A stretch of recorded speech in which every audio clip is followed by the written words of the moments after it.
Hello, this is Lawrence A. Robinson of Community Steeple Media. Housing for All Task Force announces final recommendations November 15th, 2019. Mayor Jerry Demings of the Orange County Housing for All Task Force unveiled a 10-year plan to add tens of thousands of new homes to the Orange County landscape. I didn't attend this meeting because on previous housing task force meetings that I attended, I was very disappointed. However, I did watch a recording of the meeting. After reviewing the replay of this meeting, I was glad that I stayed home and changed the toner in my printer. At least I accomplished something. As I reviewed the video, I took the liberty of inserting my thoughts. Here is my opinion intertwined in this review of the Housing for All Task Force final recommendations meeting. We start with Mayor Jerry Demings with an opening statement. In Orange County, we have over 110,000 households that are cost burdened, with the average cost of homes at $290,000 and average rent for apartments between $1,200 and $1,500 a month. We don't have a housing crisis in Orange County. We have a housing affordability crisis. This is Lawrence Robinson again. Right here, Mayor Jerry Demings defined the crisis, which he plainly stated is not a housing crisis, but rather a housing affordability crisis. In other words, people can't afford to pay the mortgage or pay the rent. In still other words, 110,000 cost-burdened households are, in plain English, low-income households. As a matter of fact, in the Housing for All initiative, it states that low income is a major reason that drives the need for affordable housing. Okay, let's continue with Mayor Jerry Demings. The body has studied the issue for the past 8 months along with the tools and strategies that can move the needle on this crisis. From the types of housing to where housing is located, the financial mechanisms and resources to increase and preserve our housing stock, along with regulatory and policy changes, this is the type of action that changes the landscape of housing to meet the needs of our current workforce, residents, and for future generations to come. This is Lawrence Robinson again. So the question is, if the crisis is a lack of affordability and not a lack of houses, why are we building more houses? It seems to me that Mayor Demings' task force would instead focus on fixing the low-income problem instead of building a minimum number of decreased standard affordable housing. Don't you think? We know that Orange County cannot do this work alone. We must continue to actively pursue funding through the federal, state, and other local partnerships with the private sector. What I will say to you is this. We do have to do a better job even at the local level to hold our state officials accountable for the Sadowski Trust Fund and those dollars which have been specifically identified to assist with the housing challenges as a state. We are not getting our fair share of those dollars back in Orange County. And through this legislative session, we will work with our local legislative delegation to hopefully ensure that we get more of our fair share of that existing Sadowski Trust Fund. It is interesting to me that Mayor Demings said that we must hold our state and local officials accountable. The reason that this is interesting is because our local and state officials that I have talked to have no clue of what's going on with this Housing for All initiative. I have received 3 different responses when talking to state and local and national leaders when questioning the low-income component of the Housing for All initiative. They have been ignored when requesting funding from the state, yet they continue to go down that same old empty rabbit hole and tell the citizens that they tried. We need better than you tried. We have seen firsthand the benefits of working in public-private partnerships that has brought affordable housing to the residents of Arbor Bend. Ability Housing Emerald Villas and nearing completion, which is nearing completion early next year. Emerald Villas Phase 2 housing for low-income and very low-income seniors is another project that we have here in this area. Another example of a recent public-private partnership is the U.S. Department of Transportation's Bill Grant Award to Orange County. That announcement was made earlier this week.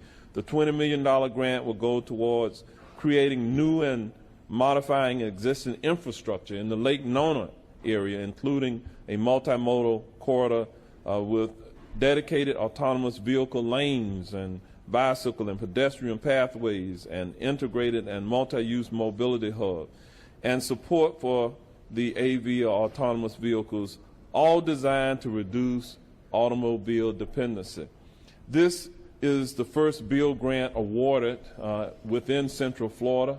We are committed here in Orange County to change the direction of accessible housing because everyone deserves a safe and affordable place to live and raise a family. Mayor Demings talks about U.S. Department of Transportation grant awarded to Orange County for $20 million to build bicycle routes and infrastructure in the Lake Nona area. $20 million for Lake Nona.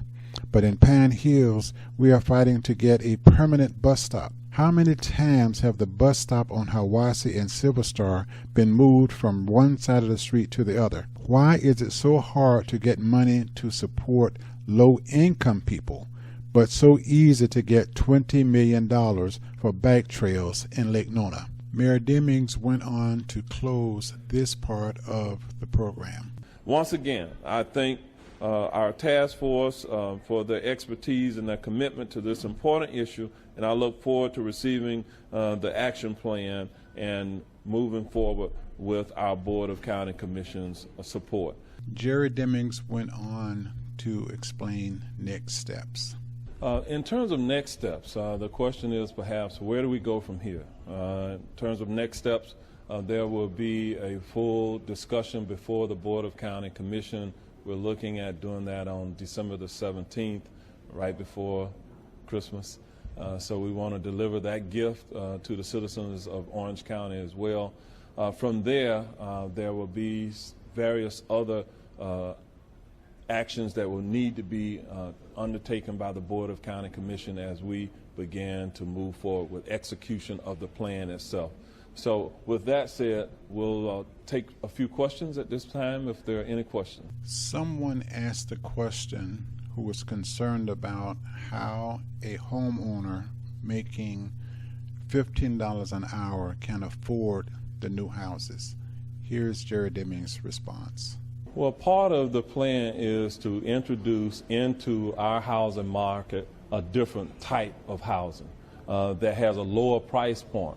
That is something that can occur as we change our land use plans, our comprehensive plans, and even the architecture of the homes themselves. And so I believe that missing middle, you'll see additional types of housing here that will help to address that as well.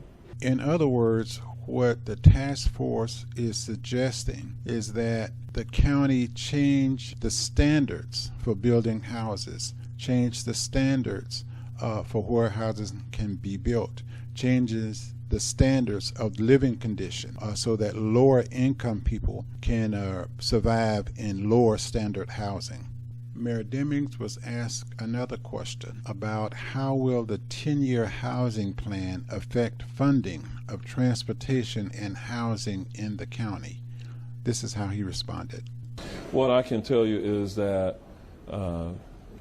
this plan will be integrated into a larger plan of action that we have to really address many of the issues.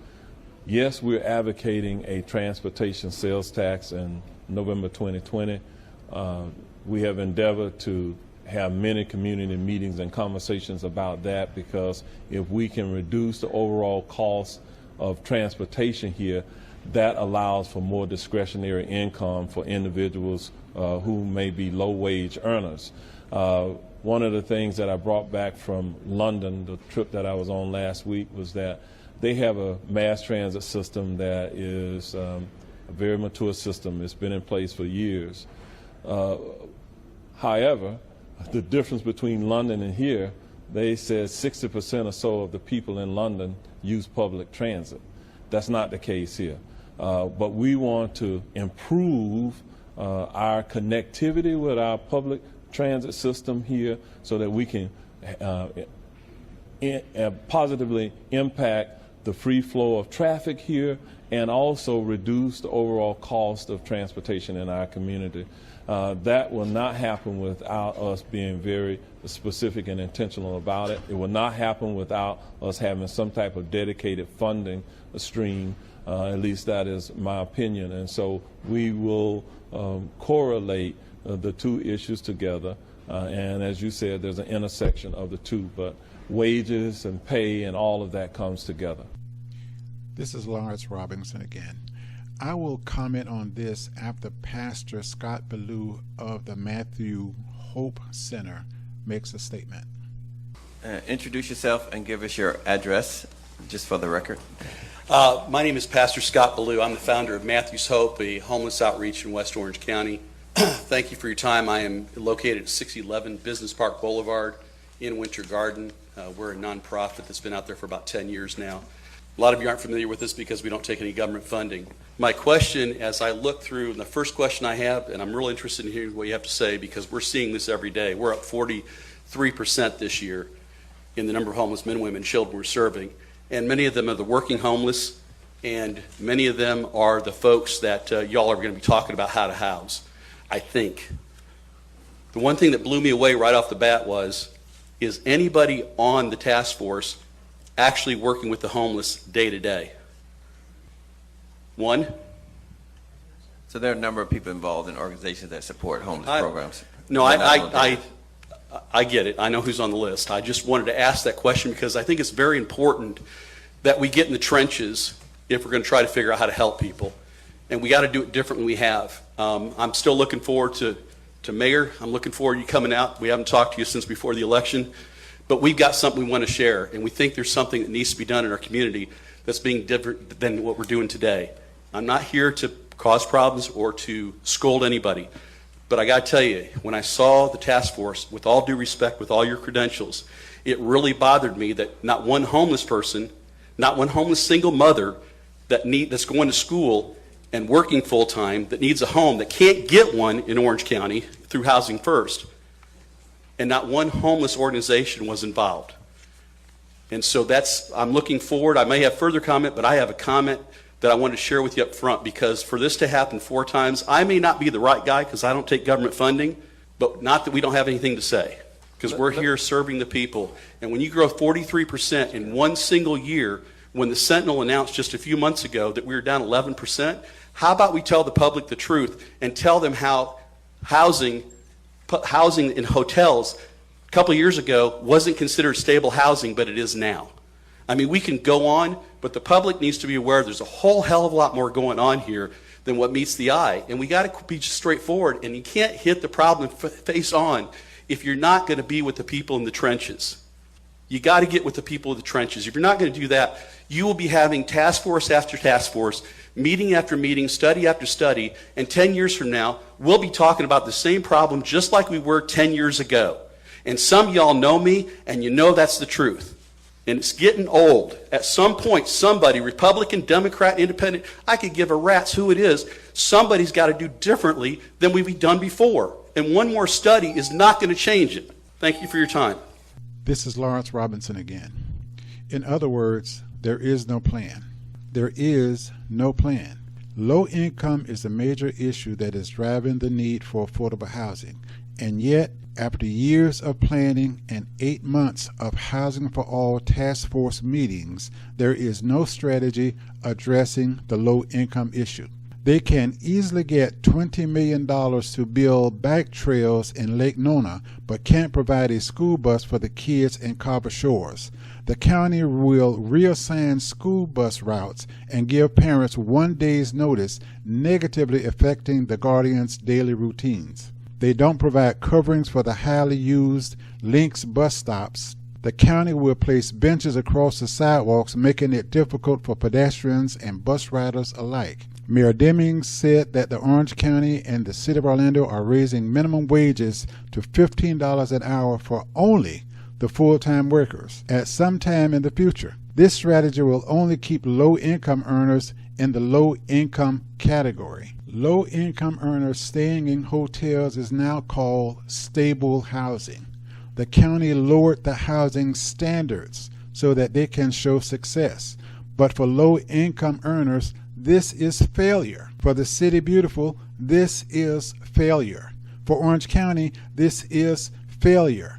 For the tourists that visit us, this shows that our leaders don't care about the workers that live here. If they were serious about helping low-income earners, they will require all organizations that do business in the city or county to pay all of their employees a livable wage immediately. The problem is low income. Low income is the problem. There is no plan, and Mayor Demings and Mayor Dyer should be ashamed. And for the Housing for All Task Force should admit that these meetings were a waste of time and the solutions reached has nothing to do with the original goal of solving the problem, which is a lack of affordable housing in Orange County, and that problem's major cause is low income.